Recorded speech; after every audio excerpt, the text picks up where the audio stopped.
NVIDIA just did something that most traders can't ignore. Most people are watching the breakout, but that's not the real signal. The next move could catch late buyers completely off guard. So let's read this chart together.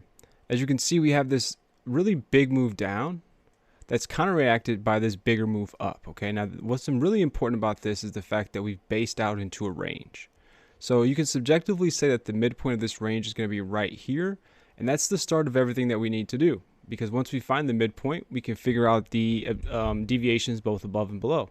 So with this being the midpoint again, we can clone this twice to get the deviation now above, and then we can use that underneath like so. So there's a little bit of magic here. We can change this to green and change this to red, and now we have the support and resistance. Okay. Now what we should see here in the not too distant future, ideally, okay, is that we rotate up just a little bit, and then we flush to the downside, okay, making it think that this is a bearish breakout, which is not just yet because of this range. So just be aware that if this is the scenario that we see, we should look for a nice buying opportunity as the market looks to reverse now, going back into the range high.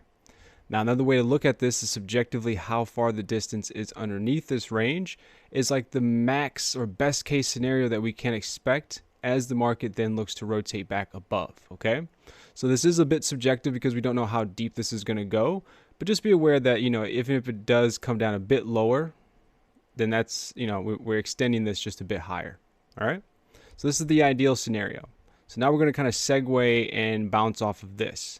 Now if you want to be bearish because you're looking at the overall prior move, then what you'll need to see is this exact same setup, but instead of us pushing up and rejecting higher, we essentially just flush. Okay, now we have to flush on strength. That's very, very important, because if we do that, then the market is clearly telling us now that it wants to be bearish in a continuation as it looks to take out this prior low down here from what is this, from Friday at, I guess it's from today, sorry, from today's earlier session at 174 and 3/4. Okay, just be aware if you want to be a seller, you're gonna have to be extremely patient. Sorry about that.